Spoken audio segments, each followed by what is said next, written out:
Capital Radio.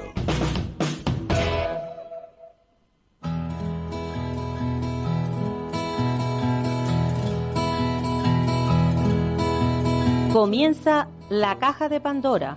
Al verte sonreír. Al verte sonreír. Un programa especialmente dedicado al mundo de la discapacidad. El niño que ayer fui. El niño que ayer fui. En Capital Radio La 10, cada semana hablamos de aquellas personas que por una causa u otra han llegado a ser dependientes. El miedo no vendrá y así sabrás lo bello que es. Lo presenta y dirige Paula Romero. Bueno, pues aquí estamos, como todos los martes. Y hoy vamos a comenzar el programa con una frase que a mí me gusta muchísimo, porque la dice muy a menudo Joana Navas, que es: cuando se le da una oportunidad al autismo ocurren cosas maravillosas. Y es cierto, a veces lo único que se necesita es tener oportunidades para poder demostrar cuál es el potencial que tiene cada individuo, porque tener autismo no quiere decir que no es una persona válida, ni muchísimo menos. Tener autismo es tener una forma distinta de ver la vida, de ver el mundo. Tienen que encajar en nuestro mundo y nosotros tenemos que encajar en el mundo de ellos. Y estoy muy contenta porque de lo que voy a hablar de David Martínez, que es el hijo de Joana, es que es el protagonista él es un adolescente y es el protagonista de una feria de una feria gastronómica que se celebra en Alicante. Hola, Joana. Hola, buenos días a todos y todas. ¿Qué tal? ¿Cómo estáis? Muchas gracias por invitarnos a tu programa. Contenta. Bueno, a ti que se te caerá la baba, lógicamente, como se suele decir vulgarmente. Pero claro, a ver, Joana, cuéntanos, porque David no está, David está estudiando, me imagino. Está en el instituto. Claro, sí, claro. Pues, es la primera vez que en una feria gastronómica a nivel mundial, que han estado los mejores cocineros del mundo, pasteleros y todo, se ha dado por primera vez visibilidad al autismo. Y se ha hecho un taller de cocina y se ha hablado del trastorno de alimentación y problemas de atragantamiento. ¿Y quién ha hecho ese taller y ha hablado sobre autismo? Pues mi hijo, David Martínez Navas. Y ha sido pues espectacular, un éxito que lo podéis ver en toda prensa de televisión, ha salido en el periódico El País y en todos los medios de comunicación. Por primera vez que se hable de autismo en una feria gastronómica, pues es súper importante, porque hay muchos de nuestros hijos y hijas que tienen dificultades y tienen trastorno en el tema de alimentación, y hay que ir abriendo caminos para que se conciencie la gente, dar visibilidad y, como dice David, hacer visible lo invisible. Sin duda. Es súper importante. Sin duda. David, desde luego, es un pionero. David es el que va abriendo camino. Sí. Siempre lo ha hecho. Sí, siempre hay, pues, cualquier persona, de parte de quien venga, tuya, mía o de otro tipo de persona, cualquier persona que dé visibilidad es bienvenida. Siempre, cualquier tipo de visibilidad, siempre que demos, es súper bienvenida. Porque hay tanto desconocimiento del autismo, porque os comento, allí en el taller de cocina fue espectacular, porque David estuvo con Martín Berasategui, con Jordi Roca, con Paco Torreblanca, el mejor pastelero del mundo, con Quique da Costa, Susi Díaz, Rubén Fenollar, que es el cocinero de la selección española de fútbol, y así os podría nombrar muchísimos más, y ha sido una experiencia espectacular, es que no hay palabras. Y además, las familias con hijos con autismo, me voy a emocionar, no estamos acostumbrados a que nos traten tan bien. Pues sí, Joana.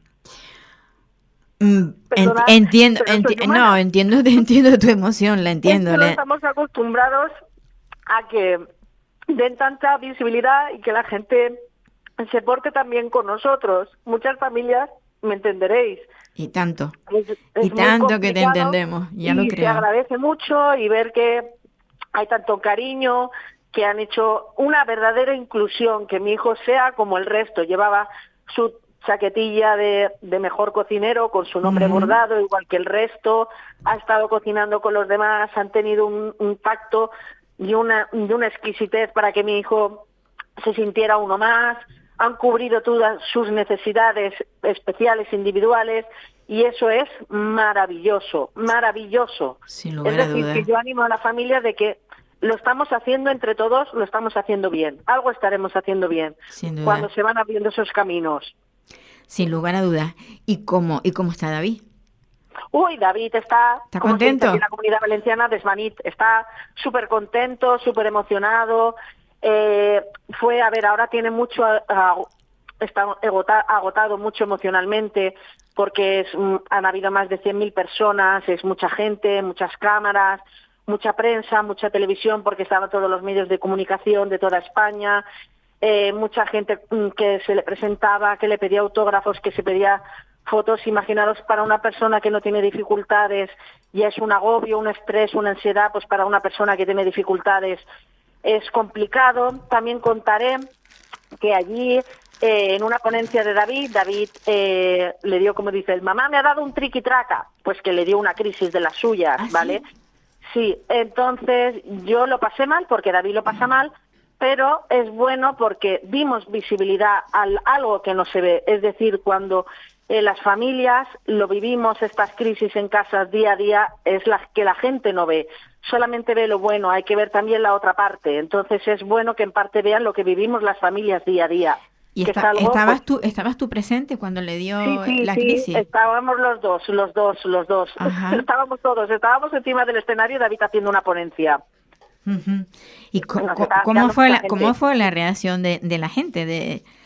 Pues nada, con total naturalidad, pues como siempre, como todas las mamás y papás que estamos acostumbrados, pues yo la respiración a David, autorregularse, que él estuviera tranquilo y relajado, nos dio igual todo el mundo. David se relajó y la gente pues que estaba allí se puso a llorar, le aplaudieron, entendieron. Das visibilidad a algo que la gente desconoce, entonces es bueno porque habrá calado y habrá llegado a mucha gente. Sabes algo que desconocen, porque al que tú informes no es lo mismo informar que vivirlo en el momento. No, por supuesto que no. Entonces también os de cuento eso, esa anécdota para que lo sepáis. pero mira, eso me gusta muchísimo porque cuando tú te ves en el supermercado, en la cola del supermercado, al niño que no es capaz de esperar y de pronto le da la crisis y todo el mundo mira como si se hubiera vuelto loco y nadie es capaz. Lo que yo les hice entender de que nuestros hijos ni son maleducados, ni lo hacen por capricho, es porque tienen unas necesidades y necesitan unas pautas, unas rutinas, unos espacios, unos tiempos que las personas deben entender. Entonces, en ese momento, todas las personas que estaban allí, que era espectacular la gente que había viéndolo, pues se dieron cuenta, muchos dijeron pues que nos aplaudían porque habían visto mucho cariño, mucha paciencia, y dije, pues así es todas las familias, mucha paciencia, mucho cariño en cantidades industriales, a intentar autorregularlo, que esté tranquilo, relajado, e intentar pues eso, que se sintiera bien, que es lo importante al fin y al cabo. La verdad es que estáis abriendo mucho camino, sobre todo porque, claro, no es lo mismo lo que te comentaba yo de un supermercado que en un lugar donde hay tantísima gente que está pendiente y luego tanta gente importante, me refiero a todos los niveles, gente famosa. No es porque el resto de la gente no sea importante, sino gente famosa. Con Agatha Ruiz de la Prada, estuvo Claro. con ella y muchísima gente más, porque hay tantos nombres y tantas personas que es imposible. Y sobre todo queremos agradecer a las personas que no son tan conocidas, que están detrás, que son los que hacen que eso funcione y han ayudado muchísimo a David, a las personas que están detrás. Yo especialmente se lo queremos agradecer a una persona que se llama Maje, que fue espectacular, ha tenido un tacto exquisito y sin palabras. Y esas personas hay que agradecer, no siempre los que están arriba, sino los que están detrás. ¿Sabes que lo hacen que un trabajo maravilloso? Joana, ¿sabes lo que nos falta? Que la televisión haga un programa donde puedan ir a cocinar niños como el tuyo. Todo es posible, hasta ahí puedo leer. Que igual no lo vemos en el más cosas. Ya, genial. Oye, ¿qué fue lo que cocinó David? David hizo flan de persimón con chocolate. Persimón es el kaki, que os sonará más, Sí. ¿vale? Y hizo con su cocinero preferido, que es Rubén Fenollar, que es el cocinero de la selección española de fútbol. Ajá. Hizo arroz con secreto ibérico, morcilla y trompetas de la muerte. Caray. Y estaba de la muerte, lo puedo asegurar. Qué bueno, qué bueno. Pues me alegro un montón, de verdad. No tanto como tú, pero desde luego me alegro muchísimo. Sabes que llevamos mucho tiempo en contacto y muchos años. Y he seguido pues la trayectoria de David y bueno, un poco lo conozco. Bueno, que había estado en nuestros micrófonos también. Es que David tiene un currículum, no es porque sea mi hijo, pero muy amplio. Excepcional desde los 7 años. Es candidata al Premio Internacional de la Paz por 3er año consecutivo. Ha hecho las estrategias de los derechos de la infancia y adolescencia junto a sus compañeros. Lo de los pictogramas, lo de la infancia. La implantación de los pictogramas en los pasos edificios públicos sí, y en los pasos de peatones. Estuvo este año en el Congreso Mundial de Justicia, que fue la única persona con autismo y discapacidad, representando a todas las personas con discapacidad del mundo, y eso es mucho. Un gran logro. Mucho para un adolescente de 15 años, es mucha responsabilidad. Uh-huh. Detrás de David está Joana. Y su padre Tomás, que siempre pobrecito. Ya, pero Joana es la que está en casa, es la que cuida de David. El padre es el que trae el dinero, porque así son las familias. Cuando hay una persona con discapacidad en una familia, uno de los dos tiene que dedicarle el tiempo, el mayor tiempo posible. Y casi siempre, bueno, pues recae en la madre, porque el sueldo mayor casi siempre está en el hombre. A lo mejor si hubieras ganado tú más que tu marido, hubiera sido al revés, porque eso es lo que suele hacer, ¿no? Pero bueno, esto es para que quienes nos escuchen sepan lo que es el mundo de la discapacidad y cómo las familias viven tan intensamente cosas tan valiosas como esta y otras que pudieran ser no tan famosas, tan así, que tuviera que salir. Yo animo a las familias, y siempre lo diré, que un diagnóstico no es un destino. Que luchen por sus hijos, que lo están haciendo maravillosamente bien, que hay que sacar fuerzas hasta de las uñas de los pies, como dice mi hijo, que lo están haciendo maravillosamente bien, que tener ya un hijo con discapacidad ya es, vamos, nuestros hijos son grandes supervivientes. Sin duda. Joana, me quedo con la frase esa tuya que molesta a mucha gente también, hay que decirlo, lo de que cuando se le da una oportunidad al autismo ocurren cosas maravillosas, y en este caso la oportunidad que habéis tenido para que, bueno, pues para que David entre en esa feria gastronómica y haya ocurrido esta cosa tan maravillosa que te tiene tan feliz a ti y a David, por supuesto. Y a David, sí. Aquí, pues eso, para ayudar a ver si abrimos el camino laboral para nuestros hijos y hijas para el día de mañana, pues para ir trabajando, que los tengan en cuenta para que puedan trabajar, porque tienen que sobrevivir y vivir como el resto y tener un trabajo digno. Efectivamente. Joana, un abrazo fuerte y grande como tú. Y un besito enorme de David. Vale. Cuídate mucho, dale un beso a David y dile que estoy muy orgullosa de tenerlo como amigo. Eso, lo sabes. Os queremos mucho. Venga, un besito enorme para todos y todas. Y muchas gracias por contar siempre con nosotros. No, y a ti por participar siempre en nuestro programa. Siempre. Un besito. Venga, un beso. Pues esto es tan bonito que el autismo pues pueda tener esta oportunidad de salir al exterior, a que se le vea, a que se sepa. Bueno, en nuestro estudio tenemos hoy un invitado. Inicialmente iba a ser por teléfono, pero tuvimos la suerte de que le cuadraron los tiempos y está aquí con nosotros. Él es Raúl Enrique y bueno, es un orientador que decía él vocacional. Hola, Enrique. Hola, buenas tardes. Buenos días a todos y a todas. Enrique es tu apellido. Raúl. Sí, Raúl.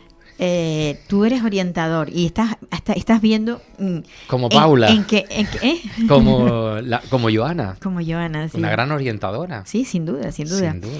Estás viendo cómo funciona el programa. El programa es sencillamente darle voz a la discapacidad, que yo creo que todas las emisoras debieran hacerlo, pero la única que hay solidaria es la nuestra, la 10 Capital Radio, y estamos muy orgullosos de poder hablar de todo, de ese colectivo que está muchas veces marginado. Y bueno, tú que te mueves dentro de ese mundo, del mundo de la orientación, de poder, de saber cómo hay que tratar a, por ejemplo, adolescentes. Porque ahora mismo vamos a hablar de un proyecto, empieza con ello, a hablar del proyecto. Es que aún sigo con la cabeza me ha estado dando David, vueltas escuchando a Joana y a David de tantas cosas, la primera que me vino a la mente fue de que tenemos que compartir el mundo, y muchas veces hablamos de que tienen que adaptarse, pero es que creo que somos el resto quienes también tenemos que también adaptarnos. Debemos adaptarnos, sí. Para disfrutar unos de otros, de cómo somos cada uno. Cada uno expresa su forma de vivir la vida de una forma diferente. Sin duda. Sin catalogarnos muchas veces, a veces las etiquetas de la discapacidad, quizás, ¿no? Aún sin discapacidad, somos capaces de vivir y de expresar la vida de forma diferente. Sin duda.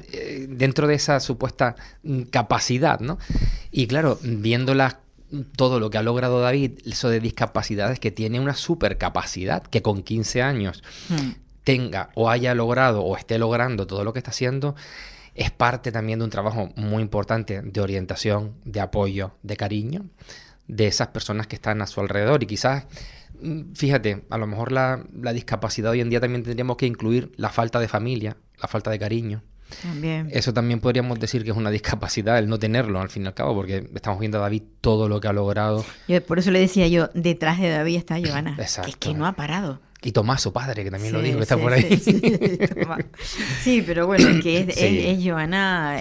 Joana es el alma mater de este proyecto, que es lo que... Y para trabajar, estaba atendiendo también ahora, claro, se me va un poco la parte de orientación en los institutos, el hecho de que esté trabajando, que esté conociendo una profesión, que a lo mejor está tanteando, es una época en la que se tantea, se ilusiona con todo lo que pase, ¿no? El cocinero de la selección de fútbol, a lo mejor le gusta el fútbol, pero bueno, también está conociendo la cocina. Y es que a la chavalería hay que darles experiencias, tengan o no discapacidad, hay que darles experiencias. Y oportunidades, ¿no? Después de la experiencia eligen ellos realmente qué oportunidad quieren agarrar, ¿no? Sí. O sea que está haciendo un trabajo, Joana, enhorabuena a Joana Tomás y a David, por supuesto, estupendo. Creo que son un gran ejemplo para todo el mundo. Sí. Ella suele estar en las redes sociales. No se prodiga mucho, pero bueno, yo la he conocido precisamente a través de las redes, porque además siempre digo lo mismo, ¿qué sería de mi programa si no estuviera en las redes sociales? Porque mira que saco yo de ahí comentarios, entrevistas, saco muchísimas cosas. La verdad que ese es el lado bueno de Internet. Y bueno, pues trayendo un poco también del proyecto de la Fundación Sergio Alonso, que es quien lo imparte con apoyo de la Fundación CaixaBank Dualiza y la Consejería del Gobierno de Canarias de Educación, pues estamos formando al profesorado. Quizás algo que está haciendo Joana con David de forma natural, que es comunicarse, que es que más allá de tener una discapacidad, una conducta, porque a veces no hay que ir tan a la discapacidad, sino una simple conducta, y sabemos que hoy en día en el aula, pues los chavales y las chavalas pues están llegando cada vez un poquillo más loquillos, vamos a decirlo así, y con eso hay que trabajar. Y entonces nos encontramos a un profesorado que hacía tiempo que nos decía que era muy profesional, sabía cómo hacer las cosas, pero cada vez le costaba más llegar a ese clima en el aula, ¿no? Porque vemos que el clima está convulso un poco, bueno, entre el convulso y el agotamiento o la alergia, la depresión, todo eso confluye en una aula, ¿no? Entonces nos encontrábamos a un profesorado con tanta vocación, con tantas ganas y con tanta preparación, que no sabía cómo llegar, cómo conectar con ese alumnado.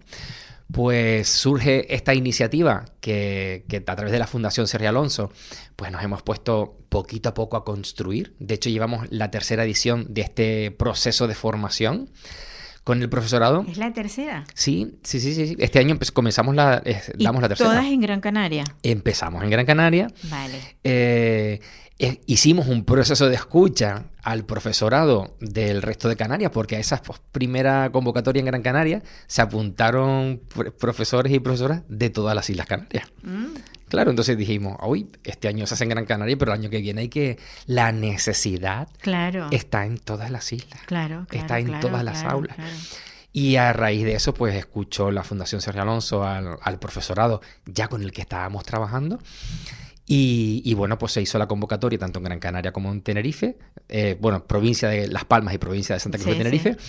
¿Por qué? Porque en Tenerife vienen profesores y profesoras tanto de La Palma, La Gomera como Hierro, y en Gran Canaria de Fuerteventura y Lanzarote. Entonces hacemos como esos encuentros mensuales en los que, como este programa de radio, llegamos y vaciamos, compartimos y comprendemos qué es lo que está pasando en el aula. Y lo hacemos a través de las soft skills, vamos a decirlo, esas habilidades blandas que todo ser humano tiene, pero que muchas veces no reconocemos que tenemos. Y simplemente lo que hacemos es entrenar al profesorado en ese proceso de soft skills desde su propia autoconciencia. Decía Joana, cómo controlar, que mi hijo se autocontrole, se autorregule emocionalmente. Exacto. Lo que le pasa a David pasa en el aula. Muchas veces diagnosticado, muchas veces sin diagnosticar. Y ese es otro gran problema, que se nos llenan las aulas de alumnado que por falta de atención, por falta de dedicación, pues muchas veces nadie se ha preocupado tanto por ellos y por ellas para realizarle un diagnóstico en algunos casos. Y en otros porque a lo mejor no llega a esos máximos para ser catalogado como persona con alguna discapacidad. Pero todos al fin y al cabo tenemos una vida que arrastramos y que nos ha ido construyendo, y eso es lo que estamos haciendo con el profesorado, que intente adaptar, comprender al alumnado y comunicarse y ayudarle a tener una experiencia como quizás la está teniendo David en su instituto, pues que sea una experiencia placentera, que le ayude a crecer, que le ayude a fantasear, que es la edad en la que, recordemos que la infancia y la adolescencia están en esa edad de fantasear. Por mucho que le focalicemos a un trabajo, necesitamos a un profesorado que, además de ser profesorado de formación profesional, técnico, excelente, que también creen ese espacio para el alumnado para que disfrute del proceso de aprendizaje y que al final sean mejores profesionales. Cuando alguien aprende a gusto, es probablemente tenga muchos visos de ser un gran profesional, ¿no? Sí. Yo siempre lo digo, yo tengo una hija que dice, mamá, ¿tú sabes lo bueno que es que trabajes en lo que te gusta y que encima te paguen? Eso ya. Claro. Pues están en esa época de fantasear y necesitábamos darles herramientas al profesorado, como digo, no para crear un parque de atracciones en el aula. Esa es una idea errónea. Estamos trabajando un lugar donde puedan expresarse, donde se comprenda tanto el profesorado al alumnado como el alumnado al profesorado, porque también hablamos de que tú como orientador, ¿qué ves qué es lo que falta en las aulas? Porque en las aulas vemos que está el profesor, eso nunca falta, evidentemente, están los alumnos, pero luego a lo mejor tienes un par de chicos que no son, llamémoslo, que no encajan en el, por lo que sea, porque tienen conductas disruptivas, porque no son lo suficientemente hábiles para llevar el ritmo. Pues mira, faltaría... ¿Qué hacemos con esto? 3 cosas se me acaban de ocurrir mientras te escuchaba. Una, vocación. Otra, ilusión en el alumnado. Y la tercera, magia. Y las 3 se trabajan. Las 3 requieren mucho esfuerzo. Mucho esfuerzo. 1, encontrar tu vocación. Que el profesorado sepa que ese es su lugar. Que no es solo cobrar una nómina interesante y unos días de vacaciones interesantes. Que encuentre que ese es su lugar. Que quiera volver cada día. El otro día estaba hablando con un amigo médico y me decía, los médicos no nos ponemos en huelga porque nos preocupa la salud, que se mueran nuestros pacientes. Y yo lo llevaba al instituto. Digo, en esta época en la que hay bajas, el absentismo en el profesorado por todo tipo de cuestiones, que pueden tener sus razones, obviamente.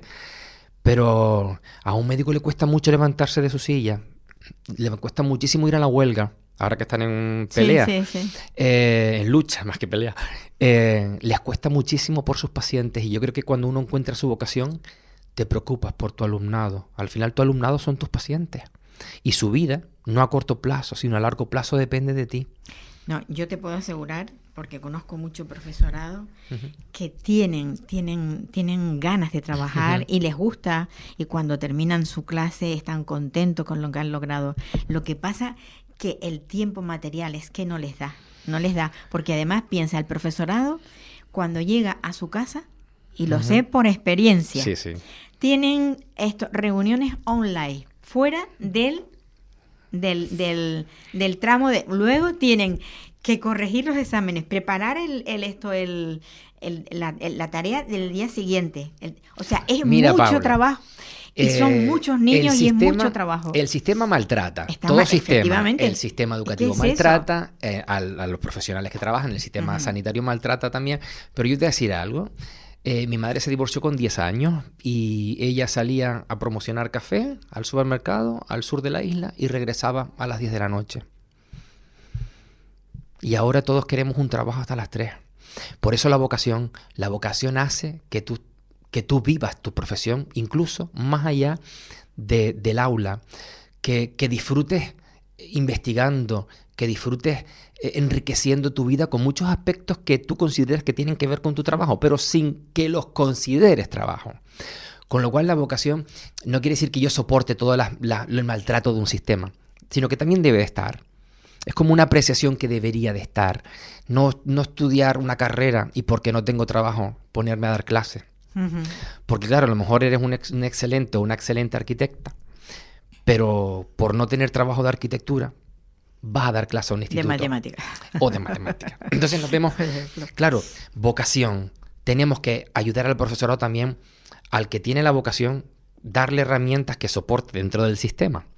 Por otro lado, ilusión, te decía, ¿no? La parte de ilusionar al alumnado, ilusionarte con el alumnado, creer al alumnado. Cuando un alumno o una alumna llega a la formación profesional de grado básico, por ejemplo, que es este aspecto donde estamos trabajando con este profesorado, es alumnado que ha sido pues maltratado por la vida, el sistema educativo, y no logra aprobar cuarto de la ESO. Ya, lo que llamamos rebotado. Exacto. Sí. Alguien que no aprueba cuarto de la ESO, tal y como está el sistema educativo, no es solo porque no le guste estudiar. Es porque probablemente tenga un barullo, una de cosas en su vida. Un problema a nivel familiar, emocional, social. Son tantas las circunstancias, porque hoy en día el sistema educativo, quieras o no, está adaptado. Atención a la diversidad, tiene sus herramientas. Sí. Pueden fallar, por supuesto, falta de recursos, pero no es toda la culpa de alguien que llega a cuarto, un chico, una chica que llega a cuarto de la ESO y suspende o repite. Ahí hay que valorar muchas más cosas que el propio individuo. Entonces nos encontramos con un alumnado que no cree en sí mismo, porque es historia de un fracaso, es el resultado de un fracaso, de suspender segundo de la ESO, tercero de la ESO. Claro, tenemos que creer en el alumnado, creer en sus potencialidades, en su diversidad, Y eso también es parte de lo que falta en el aula, que te ilusione tu alumnado, primero comprendiéndole por qué su conducta, por qué su forma de ser. Y a partir de ahí ya te alivias, ya respiras, ya puede decir el profesorado, ya puede decir, ay, pues, no todo soy yo, no todo está en mí, mi falta de recursos, mi falta de profesionalidad. Es que esta chavala tiene una situación con la que hay que trabajar, con la que hay que saber, porque no les pedimos que sean ni psicólogos ni trabajadores sociales, sino que comprendas cuál es el contexto de ese alumnado para después hacer magia. Y la magia viene siendo persona, siendo, pues como estábamos hablando, con estas soft skills de autoconciencia, de quién soy, de cómo estoy, autocontrol emocional. Yo como profesor tengo que estar autocontrolándome emocionalmente de todo lo que sucede en el aula. Por lo tanto, son herramientas que les estamos brindando y acompañando al profesorado para que esa parte de la magia venga a través de trucos de magia. Y los trucos de magia son las llamadas soft skills, habilidades blandas, que a su vez no solo aplican. Cuando me hablas de las habilidades blandas, ¿sí? Para que el oyente lo entienda. Hablamos de autoconciencia, de, oye, ¿qué me pasa por dentro? ¿Qué estoy sintiendo? Segundo, eso que siento, ¿puedo regularlo? Si estoy a la baja ¿Cómo me vengo arriba en una clase? Resulta que hoy he dormido mal y tengo que dar clase. ¿Qué hago para no llegar a clase arrastrado? Pues eso es autorregulación emocional, porque normalmente entendemos la autorregulación emocional de arriba a abajo. O sea, de nivel de estrés, ansiedad, cómo bajarla. Pero es que en un aula todos somos humanos y puede llegar un día que se te ha muerto el perro. Y ese día que se te ha muerto el perro hay que dar clase. Por lo tanto, autorregulación emocional para llegar a un nivel óptimo para ti y para tu alumnado. Para poder llevar esa clase, ese proceso de enseñanza-aprendizaje hacia adelante, ¿no? Hablamos también de otro tipo de competencias que tienen que ver con la empatía, por ejemplo, el conectar con la persona. Hablábamos ayer por teléfono, cuando ahora en Canarias tenemos a mucho alumnado en formación profesional de grado básico que no habla español. Y claro, te encuentras a profesoras técnicas que han regentado, por ejemplo, han sacado adelante una peluquería durante 20, 30 años, que ahora están dando clases, porque son las que tienen que dar clases después de 30 años llevando un negocio. Imagínate qué nivel de maestría tiene esa persona, ¿no? Claro, se encuentra en un aula, a lo mejor de 12 alumnos y alumnas, 10 o 7 no hablan español. ¿Qué estamos trabajando con este profesorado? Esa empatía, esa conexión, esa conciencia de cómo estoy, de qué está sintiendo, qué está expresando ese chico, esa chica, para más allá de las palabras, comprenderle, entenderle, saber cómo está y en la medida de lo que pueda, y ahora la inteligencia artificial nos echa una mano con esto de los traductores y las imágenes. Eso ya lo hace la tecnología, pero no olvidemos nunca la parte humana que nos conecta. Y eso es lo que estamos trabajando en la Fundación Sergio Alonso, la parte humana que nos conecta. Da igual de dónde venga. Estamos trabajando los sentimientos, vamos. Sentimientos, emociones, ilusiones. Es que al final, cuando se desata cuando llegas a la persona, llegas a todo eso, a todo lo que hay en ese interior, los pensamientos, los miedos. Pues es trabajar con todo eso al final. Pero lo traemos. Cuando en una aula de formación profesional entra un crío o una cría que viene pues con un trastorno del espectro autista o un TDAH, cualquiera de estos, ¿qué se hace? Porque ese tipo de persona le hace falta un profesional que sepa cómo. No siempre. Ahí, ¿mueves la cabeza? Claro, ahí ya no tenemos por decirlo así, aunque en Canarias hay FP adaptada, específica para personas con algún tipo de discapacidad. O sea que es muy interesante que Canarias haya lanzado la formación profesional. Estamos hablando de formación profesional que no es obligatoria. No, claro. Claro, por lo tanto, ahí ya la selección se hace académica en el sentido de que no es obligatoria y tiene que tener la persona que vaya a estudiar pues apoyo de la familia, al fin y al cabo. La familia tiene que decirle, vete a la FP. Es verdad que el profesorado, por ley, tiene que tener las herramientas necesarias. Y estar a eso me refería yo, a estar preparado para poder. Porque yo te lo comentaba ayer, cuántas veces nos encontramos con un crío que ha estado toda la EGB, termina, sueña con titular y resulta que se lo niegan.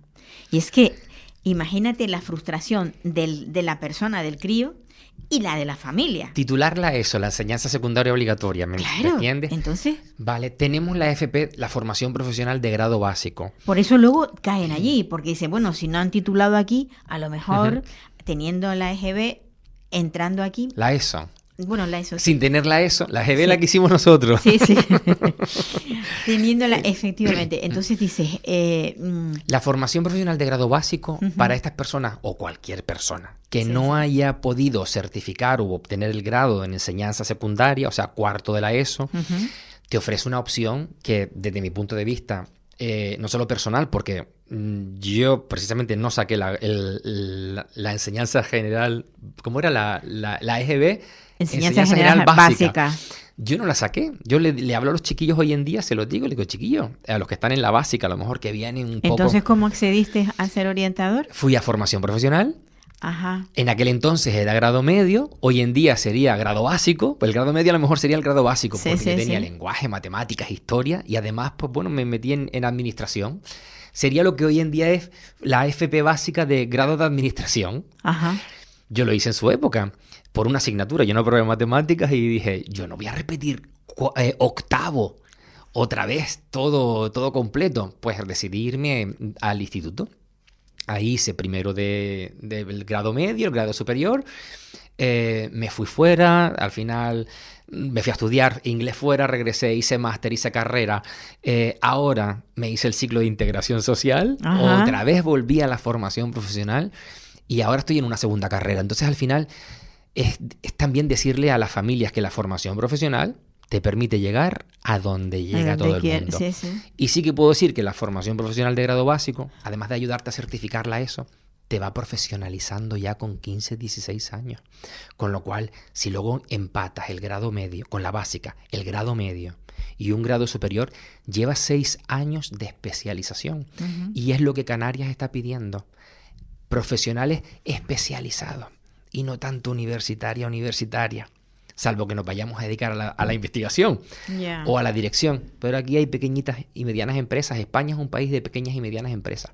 Debemos apoyar mucho más la AFP, debemos apoyar mucho más al profesorado de la AFP y al alumnado, abrirles las puertas de la formación profesional. Pueden llegar donde quieran. Sí. Bueno, pues creo que se nos está yendo el tiempo porque tenemos que empezar a hacer la entrevista que nos sigue. Si quieres, quédate aquí hasta que terminemos el programa. No te va a pasar nada porque estés aquí. La verdad que es muy interesante todo lo que nos estás contando. Y es cierto. Bueno, hay gente que no puede estudiar una carrera, pero tiene esa oportunidad, tiene abierto una probabilidad que es la de acceder a... Bueno, pues ahora es que nos vamos a ir hasta Madrid porque creo que tenemos aquí ¿lo tenemos ya? ¿Sí? Tenemos a... Ajá. Sí, lo tenemos, ¿no? Bueno, pues vamos a hablar con el presidente de la Federación Española del Síndrome de la X Frágil. Él es José Guzmán.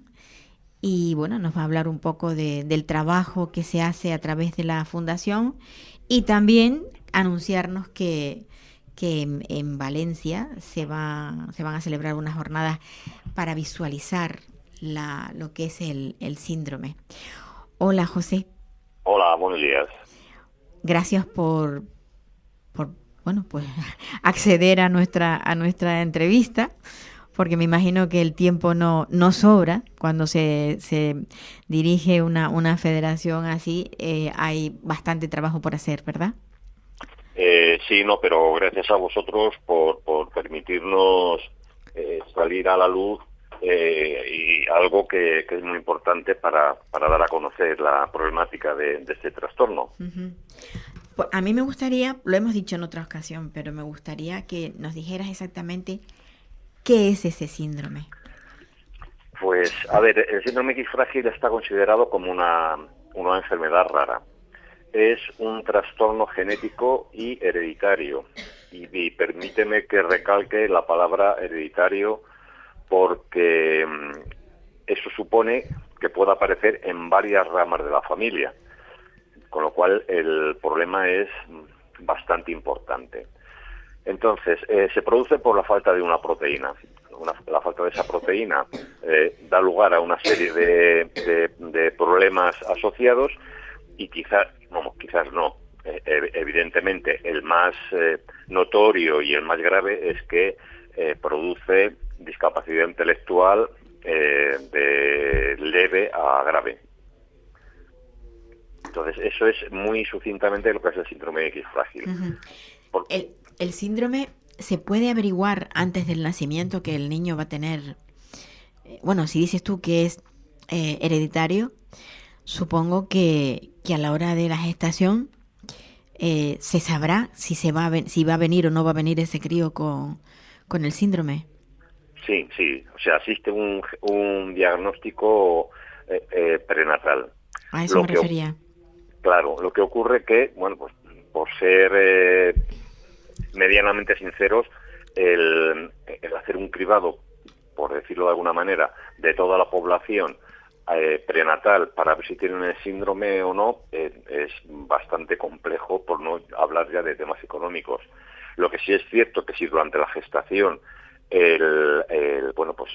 las personas, los padres en este caso, han tenido antecedentes de familiares con discapacidad intelectual, esté o no esté diagnosticada. Si está diagnosticada ya no hay vuelta de hoja, hay que hacer un diagnóstico prenatal. Y si no está diagnosticada, pues por lo menos dar a conocer o dar a informar a los profesionales que existe esa casuística dentro de la familia, por si ven necesario y oportuno la realización de ese diagnóstico prenatal. Mira, ¿se puede ser portador? Sí, se puede ser portador y no saber que realmente existe en tu cuerpo ese síndrome y que lo herede tu hijo, evidentemente. Sí, efectivamente. Tú puedes ser portadora, o sea, aquí no hay distingos de sexos, o sea, puede serlo tanto el hombre como la mujer. Lo que ocurre que el hombre portador, al transmitir el cromosoma Y, todos sus hijos serán sanos. Hijos serán sanos. Pero si, como transmite la X de persona portadora, todas sus hijas serán portadoras obligadas. O sea, no se salva ninguna. Diciendo muy a lo bruto, ¿no? Y evidentemente esas hijas pueden tener personas o hijos afectados en la siguiente generación. Y la mujer como tiene una X, vamos a calificarla de buena, y otra X mala con la premutación, la puede transmitir tanto a los hijos como a las hijas. Entonces, si lo transmite a las hijas tiene un 50% de posibilidades en ambos casos, para hijos que para hijas. Las hijas o los hijos pueden ser portadores o pueden ser afectados si le transmite la X mala, y evidentemente si le transmite a la X buena, pues no hay ningún problema. ¿Qué calidad de vida tiene un niño que esté afectado con este síndrome? ¿Cómo comienza? O sea, por ejemplo, hablamos cuando hay una persona que nace un niño que nace con discapacidad, sabemos que podemos darle lo que es la atención temprana y demás. ¿Mejora el síndrome? ¿Mejora teniendo esa atención temprana, todos los apoyos necesarios? Sí, evidentemente. Contra antes se diagnostique, mucho mejor en todos los aspectos. Primero, por la persona que está afectada por la patología, y en segundo lugar, por lo que he comentado al principio, la importancia de hacer un estudio o un cribado familiar para informar de la posibilidad de las personas que pueden ser portadores y que a su vez pueden transmitir la enfermedad a la siguiente generación. O sea, a veces, o hablándolo, puede parecer un poco complejo, y es complejo. Sí que lo es. Pero a lo mejor ya como estás acostumbrado a comentarlo, pues lo ves de una forma muy sencilla. Pero muy resumido para no enrollarme. El diagnóstico contra antes mejor, porque así podrás ofrecer a la persona los apoyos que necesita en aquellas áreas en las cuales tiene unas carencias. Pues, por ejemplo, áreas de lenguaje, que los rectadas, sobre todo los varones, tienen dificultades con el lenguaje. Lógicamente, contra antes trabajes ese punto que flojea, pues podrás obtener unos mejores resultados que si el diagnóstico lo haces a una edad más tardía. Y en el resto, pues en la atención pedagógica, en la atención física, porque tienen también una serie de problemas físicos, pues contra antes empieces, mejores resultados obtendrás a lo largo de su vida. Antes comentabas que es una enfermedad que está conceptuada como enfermedad rara. Cuando hablamos de las enfermedades raras es que son minoritarias, es que no hay muchas personas con esa enfermedad. O sea, que el número de personas que padecen el síndrome tampoco es demasiado grande, evidentemente. Pues mira, según las estimaciones que hay de incidencia. O sea, ¿hay unas estadísticas o...? Sí, hay una estimación de incidencia que pueden variar dependiendo de dónde tú leas la información, pero tomando la más mayoritaria, que cifra entre un varón afectado por cada 4.000 nacimientos, una mujer afectada por cada 6.000, haciendo una fórmula, ahora mismo con la población en España estaríamos hablando de alrededor de unas 10.000 personas afectadas. Y luego, cuanto a las personas portadoras, que se estima en una mujer por cada 250 y un hombre por cada 750, estaríamos hablando de alrededor de 120.000 personas portadoras. Entonces, es una enfermedad rara, pero vamos a decir que es la menos rara de las raras. O sea, está considerada la primera causa de discapacidad mental hereditaria y la segunda en frecuencia tras el síndrome de Down.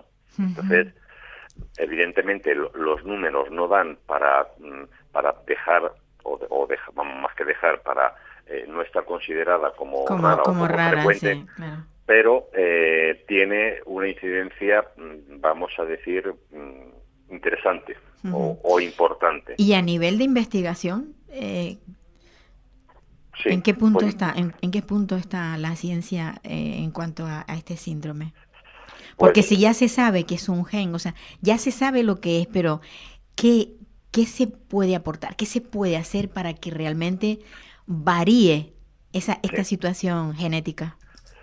Pues sí, pues a ver, como he comentado antes, el síndrome X frágil lo que ocasiona es la falta de una proteína. Sí. Y la FNRP, por darle un nombre.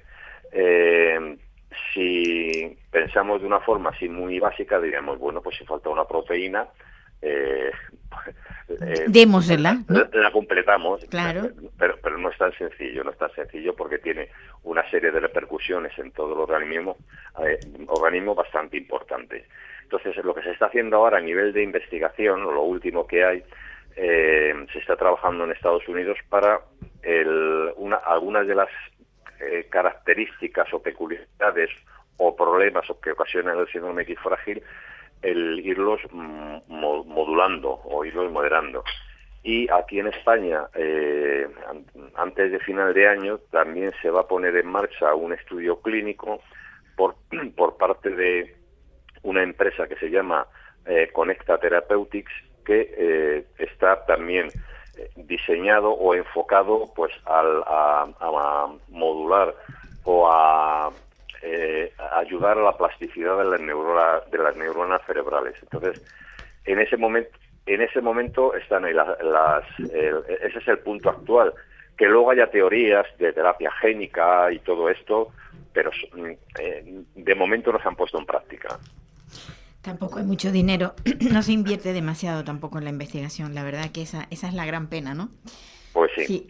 Si hubiera más inversión, pues se podrían resolver muchísimas más cosas.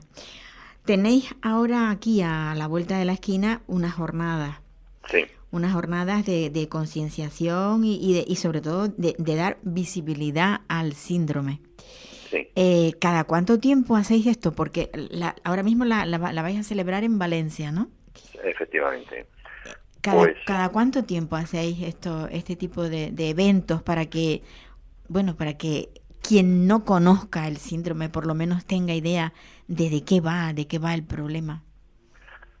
Se suelen como media pues organizar una al año en diferentes comunidades. En cada comunidad hay una asociación que es la encargada de ponerlas en marcha. Y luego, por otro lado, también aprovecho para comentar y para informar de que se ha publicado un cuento infantil sobre el síndrome X frágil, que lo que pretende es informar de una forma amena al público infantil, a las familias y a profesionales de cuáles son las características más importantes y más las que se ven a primera vista del síndrome X frágil, pues para que exista un mayor conocimiento sobre él. Y sobre la jornada esta que va a ser el 18 en Valencia, lo que se pretende es dar información del estado actual del síndrome X frágil, contemplando o exponiendo diferentes aspectos que son a tener en cuenta, y al mismo tiempo lo que he comentado hace muy poco, lo del el ensayo que se quiere poner en marcha antes de final de año. Una cosa, como federación, ¿tenéis apoyo institucional para poder, para lo que necesitéis para trabajar? Porque claro, las asociaciones siempre surgen porque los padres necesitan sentirse unidos, apoyados para luchar por esas necesidades que tiene. ¿Cómo están las asociaciones de este síndrome de X frágil?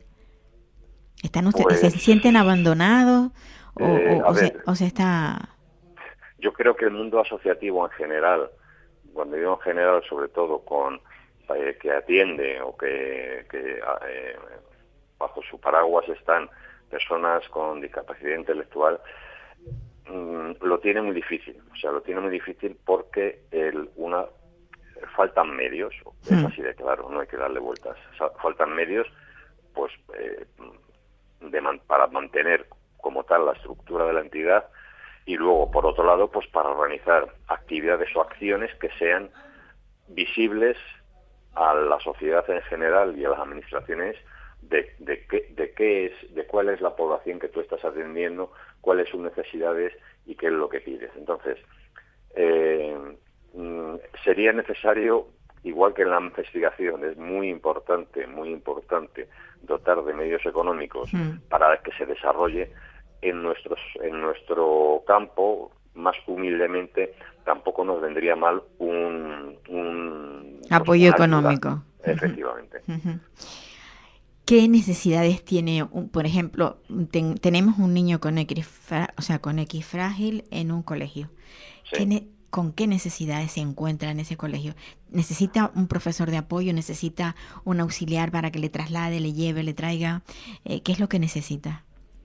Depende de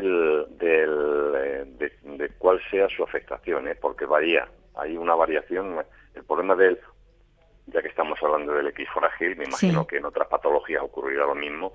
El problema del X frágil es que existe una variación, que no hay dos casos iguales. Ajá. Así de claro. Sí es cierto que hay un porcentaje de personas que manifiestan las mismas características, es así de claro. Entonces, en el caso de escolar, pues si estamos hablando de una escuela ordinaria, lógicamente, lo que necesita sería un apoyo en el aula. Un apoyo en el aula y un apoyo en muchas materias a las cuales, y voy a ser sincero, no va a poder acceder. O sea, si hay personas con X frágil que tienen problemas de lenguaje que algunas no superan en la vida, o sea, quiere decir que tienen un lenguaje muy pobre, y hay algunas personas que no llegan a hablar de una forma, vamos a decir, entendible en toda su vida. Luego hay otras que sí que hablan y tienes que decirle calla porque me estás poniendo la cabeza como eso no paran. Bendito sea los que pueden hacer eso, ¿verdad? Pero así como, por ejemplo, cuando hablábamos, nombraste al síndrome de Down, que es algo que se nota y dices, mira, este niño tiene o esta niña tiene síndrome de Down. Se ve también el síndrome de X frágil, tiene su sello especial. Y podemos decir, este crío tiene este síndrome. Puede haber alguna serie de señales que te puedan hacer pensar en ello, como es, por ejemplo, cuando son niños, en la primera etapa de su vida, pues suelen tener la frente muy amplia y despejada, por así decirlo, las orejas desplegadas, suelen ser hiperactivos, muy hiperactivos en el sentido de moverse de un lado a otro. Suelen tener trastornos de déficit de atención e hiperactividad. Entonces, con esas, vamos a ver, hay que ser así de claros, esas características, también suelen tener como he dicho antes, a nivel muscular, pues cuando digo problemas, hiperelasticidad en las articulaciones. Entonces, hay una serie de características que te pueden hacer sospechar. Oh, Dios mío. Qué pena que se nos va el tiempo. Venga, pues nada. A ver, José, me gustaría que volviésemos a hablar porque es muy interesante que se dé a conocer este síndrome. Vale, pues a tu disposición. Muchísimas gracias por estar ahí. Gracias a ti. Pues amigos, que se nos acabó el tiempo. La verdad es que muchas veces nos falta tiempo para poder desarrollar lo que queremos. Bueno, la próxima semana estaremos aquí. Capital Radio.